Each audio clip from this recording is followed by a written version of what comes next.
नहीं देते, क्योंकि निराश हो गए, मायूस हो गए वो कि इस दौड़ और रियाज का कोई मतलब नहीं है, यह सरकार कोई सर्विस देने वाली नहीं है।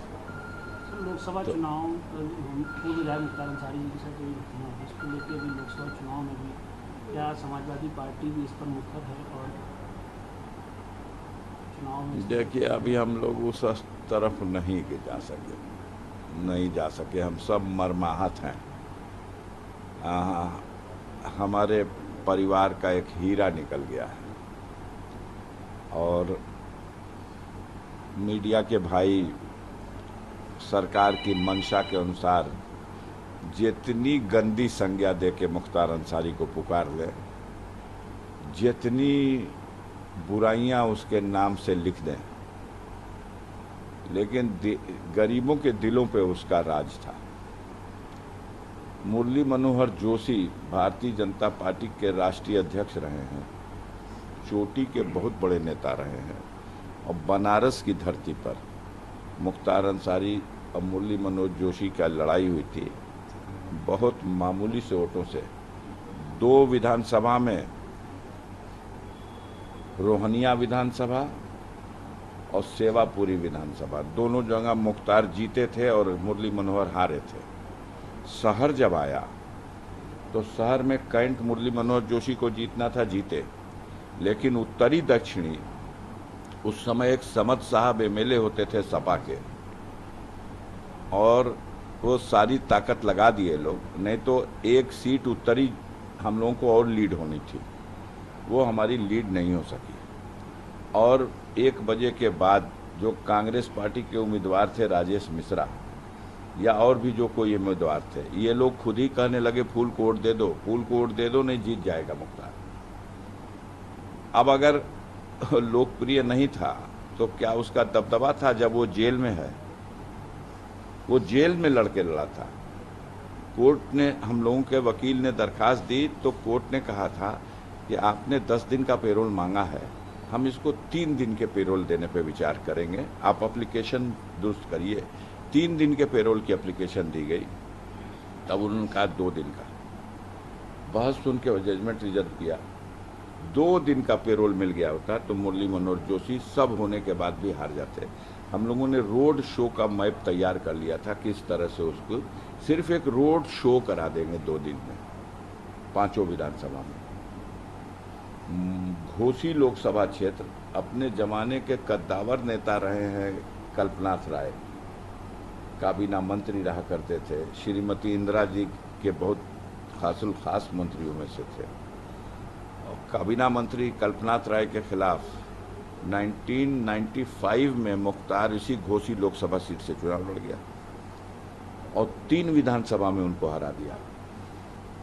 उस समय सगड़ी भी इसी में था, और हारे कहाँ?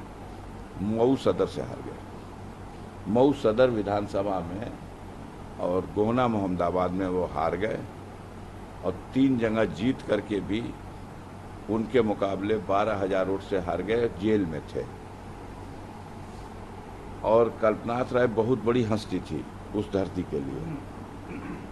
तो इस तरह की स्थिति है। अब हम उसको कितना भी कीचड़ फेंकें, अगर हमारे कीचड़ फेंकने का उन मत देने वालों पे असर होता तो एक आदमी जेल में है और 4 बार विधानसभा का चुनाव जीत रहा है, पर्चा भरने भी नहीं आता, उसका एजेंट जाके जेलर से दस्तखत करा के पर्चा भरता है और जनता उसको वोट दे के जिताती है।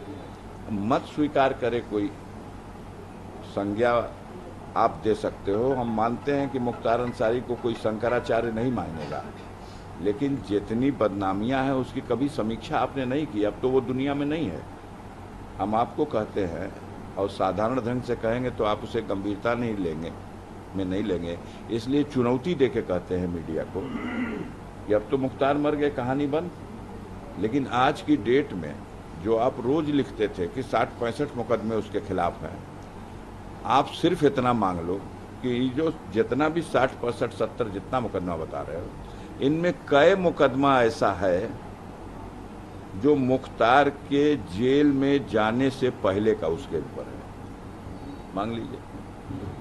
आज की डेट में 99% वही मुकदमे हैं जो मुख्तार जेल में है और जेल में रहने के दौरान उसके ऊपर बाहर से लिखे गए हैं कि मुख्तार ने साजिश करके ये कर दिया, ये करा दिया, ये कर दिया, ये करा दिया, ये। तो भाई आपकी कागज है, आपकी सरकार है, आपकी कलम है, जो चाहे लिखवा दो। जेल में एक आदमी है 18.5 साल हो गया लगातार, 25 अक्टूबर सन 2005 को जेल में गए। अब 6 महीना बाकी है 25 अक्टूबर को, 18.5 साल। और इसके पहले 2 बार में और मिला के वो 3.5 साल और जेल में रहे। एक बार दिल्ली में टांडा का मुकदमा उनके ऊपर कायम हुआ, पंचकूला से उन्हें पकड़ा गया था और दिल्ली में टांडा में लाके बंद कर दिया गया था। 2.5 साल बंद रहे। जब टांडा खत्म हुआ तब भी निकल पाए। एक बार और, तो वो कुल मिला के अपने जीवन का 24 साल तो जेल में ही बिता दिए। 24 साल जेल में बिता दिए। अगर आप लोग सुबह से आए रहे होंगे तो आपको आभास हुआ होगा कि ये किसी रैली के लिए जुटाई गई भीड़ नहीं थी कि गाड़ी घोड़ा, ट्रैक्टर और बस और खाने का पैकेट और किसी को सुविधा और किसी के ठेकेदार के माध्यम से बुलाया गया। सब अपने भागे चले आए हैं, धक्का खाए हैं, कल से ही देख रहे थे, धक्का खा रहे हैं, लाठियां। दिल्ली से आए हैं, हैं? बात किए तो हम दिल्ली से आए हैं। उल्लंघन करने पे कार्रवाई की जाएगी। बहुत सारे समर्थक दूर से आए हैं, उनसे क्या अपील करेंगे मैम? किस तरह का जो समर्थक आए थे, नारेबाजी वगैरह कर रहे थे? नहीं, देखिए, जो कस्बे के लोग हैं वो आए हैं, वो नेचुरल है, वो आते ही। बट जिन्होंने नारेबाजी की है उन सबकी वीडियोग्राफी कराई गई है और सबके विरुद्ध कार्रवाई करेंगे, क्योंकि हम बार अनाउंस भी कर रहे थे आदर्श आचार संहिता है तो उसके अनुरूप सबको आचरण रखना चाहिए। जिसने भी उल्लंघन किया है उसके विरुद्ध विधिक कार्रवाई होगी, उसके विरुद्ध मुकदमा दर्ज कराया जाएगा। जिंदाबाद के नारे लगाए गए हैं। अभी आपको मैंने बताया कि वीडियोग्राफी कराई गई है, उसका अवलोकन करके जिस जिसने नारा लगाया है, जो नारा लगाया है, उसके विरुद्ध हम लोग FIR दर्ज कराएंगे।